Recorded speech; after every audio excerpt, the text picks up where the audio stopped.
Sir 2019-24లో సుమారు 2,75,000 కోట్ల రూపాయలు వెల్ఫేర్ స్కీమ్స్కి ఖర్చు పెట్టామని చెప్పారు సార్. దాని మీద ఏమైనా ఆడిట్ ఏమైనా జరిగిందా సార్? ఎందుకంటే దాంట్లో 1,000 కోట్ల రూపాయలు అక్రమాలు జరిగినాయని చెప్పేసి. ఇప్పుడు ఇంటింటివి చేయాలన్నా కష్టం కదా, అవన్నీ ఎక్కడ పోయినాయో ఎక్కడికి వచ్చాయో ఎన్ని చేయాలి, వాళ్ళ వెరిఫికేషన్ చేయాలన్నా మనం మన పనులు చేయాలన్నా రెండు ఉన్నాయి. చూద్దాం, అది కూడా మీరు చెప్పిన ప్రాబ్లమ్స్ కూడా ఉన్నాయి. ఇప్పుడు అందుకనే కొన్ని డీబీటీ అన్నారు, ఆ డీబీటీ అకౌంట్ల నెంబర్లు కూడా సరిగా లేవు. ఇప్పుడు ఎదిగితే ఎన్పిసిఐ అకౌంట్ కూడా లేవు మా దగ్గర. మనం చూసాం 10% ఇక్కడ రాకపోతే ఫ్లడ్స్లో పంపిస్తే నాకు 3-4 టైమ్స్ పట్టింది. ఇప్పుడిప్పుడు ఎన్పిసిఐ అకౌంట్స్ అన్నీ అప్డేట్ చేస్తున్నాం. నేషనల్ పేమెంట్ గేట్వే కింద మొత్తం వచ్చినట్టన్నీ కూడా కార్పొరేషన్ ఆఫ్ ఇండియాది మొత్తం అందరి అకౌంట్లు ఒక 10 రూపాయలు వేసి వాళ్ళ అకౌంట్లో వాళ్ళ నెంబర్లను అప్డేట్ చేస్తున్నా. సో దట్ ఎప్పుడన్నా అర్జెంటుగా పంపించడానికి. Sir, political ga question adagachcha. You have compared the state finances to be on a ventilator. Not only that, you've also said it's looking like a situation like Sri Lanka. Immediately, what are the kind of measures that the government can bring up to stabilize? No, మేము అప్పుడు చెప్పాం శ్రీలంకతో పోటీ పడుతున్నారని చెప్పాం. ఇప్పుడు చూస్తే నీతి ఆయోగ్ పంజాబ్ కంటే పైన ఉన్నాం, బీహార్ కంటే కింద ఉన్నాం.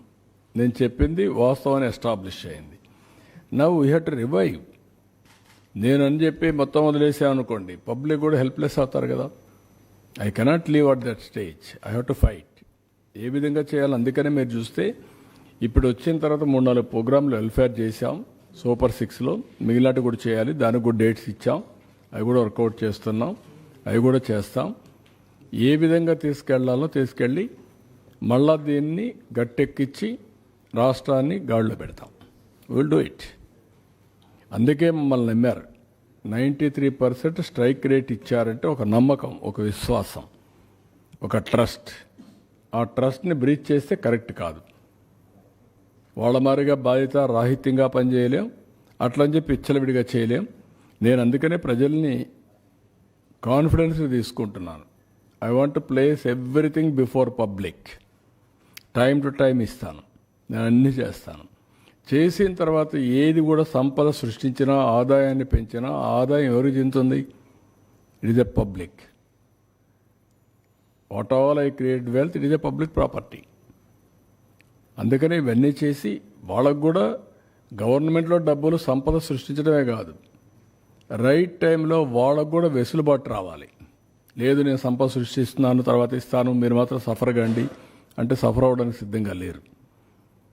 ఒక మిస్ గవర్నెన్స్, ఒక కరప్ట్ గవర్నెన్స్ చేసినప్పుడు దాన్ని కరెక్ట్ చేసి మళ్ళీ నేను ఏ విధంగా ట్రాక్లో పెట్టడమే కాకుండా వాళ్ళ ఇబ్బందులు కూడా అధిగమించే విధంగా I have to plan it.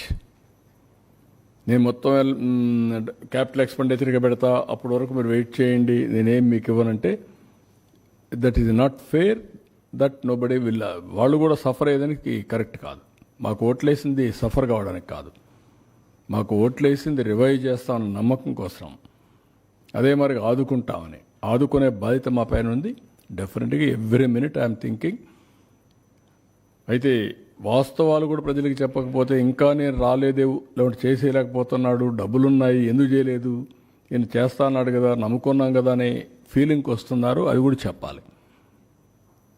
ఇప్పుడు గవర్నమెంట్ ఆఫ్ ఇండియా ఇచ్చారు ఒక 15,000 కోట్లు, వరల్డ్ బ్యాంక్ నుంచి అమరావతికి ఇచ్చారు. ఒక 12,150 కోట్లు పోలవరానికి ఇచ్చారు. ఒక 11,114 కోట్లు రివైవల్కి ఇచ్చారు. సరే, మిగిలిన కొన్ని మేము ఈ వర్క్స్ అన్ని మీద పెట్టడానికి కొంత శాఖ కింద కొంత ఫండ్స్ ఇచ్చారు. కానీ ఆ డబ్బులు నేను వెల్ఫేర్కి ఇవ్వలేకపోతున్నాను. కనీసం అక్కడ పెడితే రివైవ్ అయితే, డెవలప్మెంట్ అయితే నాకు ఆదాయం పెరుగుతుంది. ఆదాయం పెరిగితే ఇస్తాం.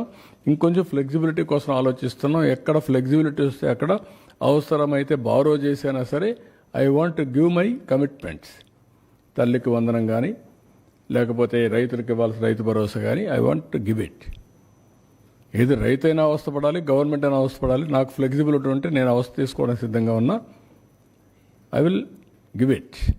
ఆ ప్రయత్నంలోనే అనునిత్యం ఉన్నాం. మా డిపార్ట్మెంట్కి అదే చెప్పాం. They are also doing same exercise. ఒక్క నిమిషం కూడా వెయిట్ చేయాలి నాకు ఫ్లెక్సిబిలిటీ ఉంటే.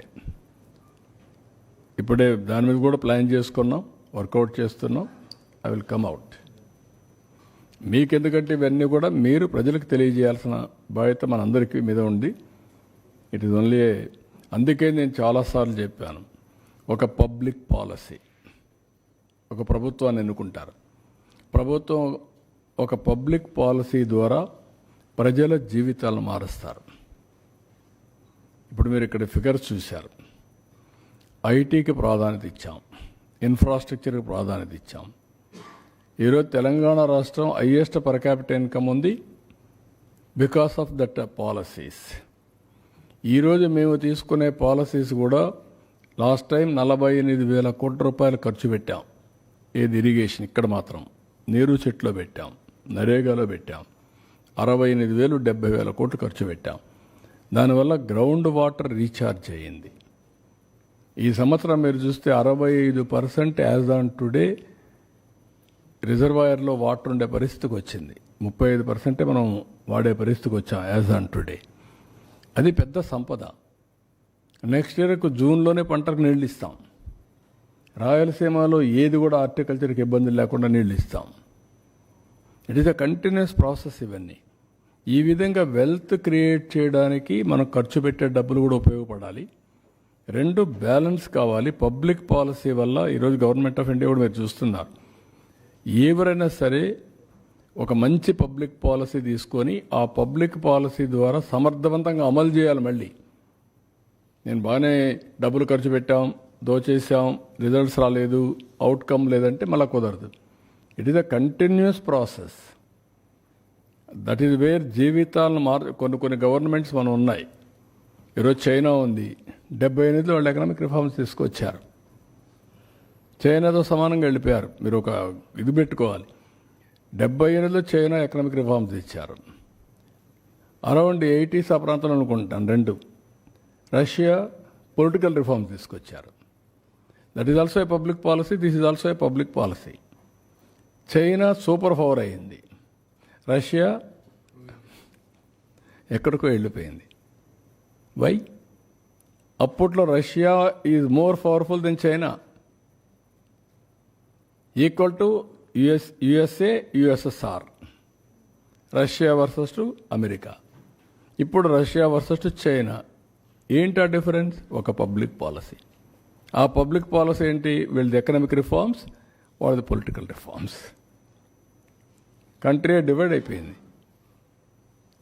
దిస్ ఈజ్ వేర్ ఒక వ్యక్తి వల్ల, ఒక పబ్లిక్ పాలసీ వల్ల ప్రజల జీవితాలే మారిపోతాయి, తారుమారు అవుతాయి. మీరు అనుకుంటారు ఏముంది 5 ఏళ్ళు కదా పోయిందని. 5 ఏళ్ళు కాదు పోయింది, 5 ఏళ్ళు విలువైన సమయం పోయింది. మళ్ళా తిరిగి కోలుకోలేని సమయం. నేను అందుకే చూపించాను అక్కడ 15% కానీ మళ్ళీ గ్రోత్ వచ్చుంటే ఎక్కడికి వెళ్ళేవాళ్ళం? ఇన్ని ఇబ్బందులు వచ్చేటివి కాదు. ఇట్ ఈస్ ఏ అందుకనే ప్రజలు ఆలోచించుకొని ఎలాంటి గవర్నమెంట్ ఉండాలి, ఏ విధంగా ఉండాలి, ప్రజల్లో కూడా అవేర్నెస్ తేవడం మా బాధ్యత. అందుకనే ఇంత మునుపు నేను డెవలప్మెంట్ చేస్తూ పరిగెత్తా. మీకు ఎప్పుడు మరి చెప్పలా. 24 గంటలు నేను పని చేసుకుంటూ 13.5% గ్రోత్ వచ్చినా నేను చెప్పలేదు కాబట్టి అందరూ అనుకున్నారు ఇది అందరూ చేస్తారులే, ఎవరు వచ్చినా ఇంకా బాగుంటుంది అనుకున్నారు. ముంచేసే కొందికి ఇప్పుడు అర్థం అవుతుంది. అందుకని 93% స్ట్రైక్ రేట్ ఇచ్చారు. కానీ ఇబ్బందులు ఒకటేసారి అధిగమించలేం కదా. జరిగిన నష్టాన్ని ఇంక 10 ఏళ్ళు పడుతుందా, 15 ఏళ్ళు?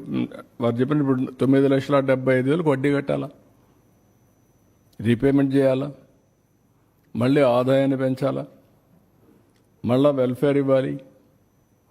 It is a extra Hercules task. దాన్ని అధిగమించి మళ్ళీ ముందుకు పోవాల్సిన అవసరం ఉంది. బట్ వేరే మార్గం లేదు. నన్ను చాలామంది అడిగారు, చాలాసార్లు అడిగారు, మీరు సెట్ చేయగలుగుతారని అడిగారు. అనుమానం. ఎకానమిస్ట్ అడిగారు, వీలవుతుందా, మీ వల్ల అవుతుందా, ఇవన్నీ అవుతాయా అని అడిగారు. వేరే ఆప్షన్ లేదని చెప్పాను నేను. There no option. కానీ విజ్డమ్ ఒకసారి కొన్ని పనిచేస్తాయి.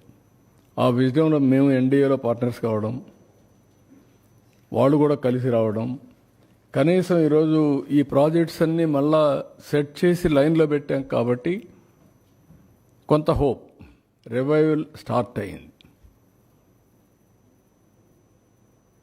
అది కూడా లేదనుకోండి, పెనం నుంచి పొయ్యిలో పడినట్టండి అది. That is wear some times ఇవన్నీ వస్తాయి. అదే దీన్ని సిస్టమేటిక్గా చేసుంటే ఇన్ని ఇబ్బందులు వచ్చేటి కాదు. అదే నేను చెప్పాను. నేను ఏ వ్యక్తుల గురించి మాట్లాడడం లేదు. మీరు అన్నట్టు వ్యక్తులు డ్యామేజ్ చేసిన 24 గంటల వ్యక్తుల గురించి మాట్లాడుతాను, కరెక్ట్ కాదు. I'm not talking. జరిగిన డ్యామేజ్ ఏం జరిగింది అనేది ప్రజలకు అర్థం చేసుకోకపోతే కామన్ మ్యాన్ అనుకుంటాను, నాకేం సంబంధం, ఏదో బాబు గారు చేస్తాననుకున్నా ఓటేసా, చేయమనండి అని ఆలోచిస్తున్నారు. కానీ వాళ్ళ ఆలోచన తప్పులేదు, వాళ్ళ కష్టాలు తప్పులేదు. కానీ కొండే పరిస్థితులు ప్రతి ఒక్కరూ అవగాహన చేసుకోవాల్సిన అవసరం ఉంది. అది అవగాహన చేసుకొని ఎందుకు గుజరాత్లో 5 సార్లు ఓట్లు వేశారు బీజేపీకి, అందుకే స్టెబిలిటీ ఉంది కదా. పంజాబ్ ఓట్లు మార్చుకుంటూ వేశారు, ఏమైంది పంజాబ్ ఇప్పుడు? అదే మరి పంజాబ్ మరి వీళ్ళు కానీ గుజరాత్ కూడా వేసి ఉంటే ఒకసారికి అయిపోయేది. అది కూడా పంజాబ్ గుజరాత్ని పంజాబ్ చేసేవాళ్ళు, రెండు బీహార్ చేసేవాళ్ళు. అంటే సార్ ఒకటి 5 సార్లు 6 సార్లు ఓట్లు వేయటమే కాదు, ఆ లీడర్ని బట్టి కూడా ఉంటుంది. వెస్ట్ బెంగాల్లో 5 సార్లు ఇచ్చారు, అక్కడ మరి వెనకబడే ఉంది. కేరళలో ఉన్నాయి, అంటే ఎగ్జాంపుల్స్ ఉన్నాయి. బట్ ఆ లీడర్ ఎలాంటి పాలసీ తీసుకుంటున్నారు అనే దాని మీద అదేమా, దానికే నేను ఏమన్నానంటే 30 ఏళ్ళు జరిగిన డెవలప్మెంట్, ఆర్థిక సంస్కరణలు వచ్చిన తర్వాత ఆ రాష్ట్రాల్లో జరిగిన అభివృద్ధి అంతా వైట్ పేపర్స్ వచ్చాయనుకోండి. ఎవరి పీరియడ్లో పెరిగింది, ఎవరి పీరియడ్లో తగ్గింది, ఎవరు పతనం చేశారు అనేది చూపించారనుకోండి, అప్పుడు ఐడియా వస్తుంది కదా. 30 ఏళ్ళు చేయండి, ఎవ్రీ 5 years పెరిగింది, 6 సార్లు 30 ఏళ్ళు చేద్దాం. ఏ పార్టీ రూల్ చేసింది, ఏ వ్యక్తి రూల్ చేశాడు, ఎట్లా ఇదయింది, ఒక క్లారిటీ వస్తుంది. దేశం మొత్తం రావాలి. We are trustees to the people. మనం ట్రస్టీస్గా ఉండి రాష్ట్రాలని వాళ్ళ జీవితాలను ఆడుకోవడం కరెక్ట్ కాదంటాను నేను. ఇప్పుడు నేనేమంటానంటే, ఈరోజు 10 రూపాయలు ఎక్కువ ఇస్తున్నామని ఇష్టానుసారంగా మాట్లాడి అసలు జీవితాంతం పేదరికంలో సఫర్ కావాలన్నా? Is it right? శాశ్వతంగా నేను పేదరికంలో పెడతా, నీ కర్మను అనుభవించు అనే పరిస్థితి రావడం కరెక్ట్గా. సంపద సృష్టించాం, వచ్చింది నేను దోచుకుంటా, 10 రూపాయలు నీకు ఇస్తా, లేదంటే 1 రూపాయి నీకు 10 రూపాయలు నాకు. Is it right governance? Good governance is always good politics. కానీ ప్రజలను కూడా ఎడ్యుకేట్ చేయాలి. ఇంకా చాలామందిని మేము ఇంకా ఎడ్యుకేట్ చేయాలని చాలామంది ప్రజల్ని చేద్దాం. కానీ ఎప్పటికప్పుడు వాస్తవాలు చెప్పడం నా బాధ్యత. అందుకే చెప్పాను, అట్లని చెప్పి ఏం భయపడడం లేదు. Will revive, will work hard. అందుకే నేను ఇచ్చిన విజన్ కూడా నిన్న కూడా మీరు చూస్తే గవర్నర్స్ రిపబ్లిక్ డే స్పీచ్ కూడా రొటీన్గా లేదు, చూశారు మీరు. మేము అది ఇచ్చాం ఇది ఇచ్చాం చెప్పలేదు. 10 ప్రిన్సిపల్స్తో ఏ విధంగా రాష్ట్రాన్ని ట్రాన్స్ఫార్మ్ చేస్తామో, నిన్నేం జరిగింది, ఈరోజు ఏం జరుగుతుంది, రేపేం జరుగుతుంది, ఆ విషయాలే ప్రజలకు చెప్పాం. That is where we are educating, we are taking to the logical conclusion. Thank you.